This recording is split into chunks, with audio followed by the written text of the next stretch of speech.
మన శ్రీశైలంలో వాటర్ని మన రాయలసీమకే కాదు ముఖ్యంగా నెల్లూరు జిల్లాకు కూడా సాగునీరు తాగునీరు ఇస్తారు ఆ ప్రాజెక్టు పూర్తయితే.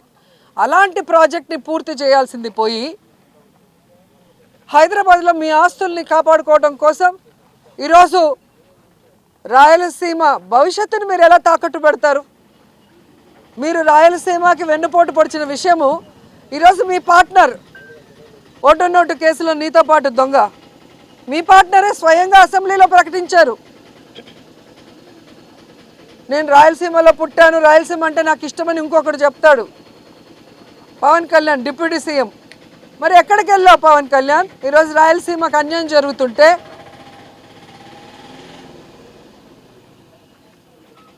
ఈరోజు రాయలసీమకు వెన్నుపోటు పోస్తుంటే చంద్రబాబు నాయుడు గారు ప్రశ్నించకుండా కత్తందిస్తున్నావా? దీనికోసమైనా నువ్వు పార్టీ పెట్టింది? దీనికోసమైనా నువ్వు కూటమిలో చేరింది?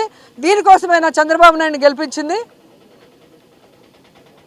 ఇంకా 15 సంవత్సరాలు చంద్రబాబు నాయుడు ముఖ్యమంత్రి చేయడానికి పనిచేస్తూనే ఉంటాను. దేనికి?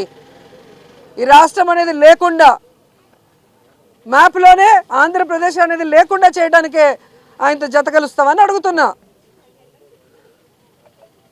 మీరు వచ్చింది రాష్ట్రాన్ని బాగు చేయడానికో రాష్ట్ర ప్రజలకు మంచి చేయడానికో కాదనేది అందరికీ అర్థమవుతుంది.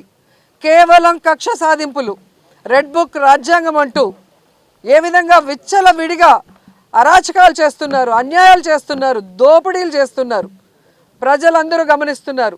ఖచ్చితంగా నేపాల్లో లాగా మిమ్మల్ని కూడా తరిమి కొట్టే రోజులు చాలా దగ్గరలో ఉన్నాయని కూడా హెచ్చరిస్తున్నాం.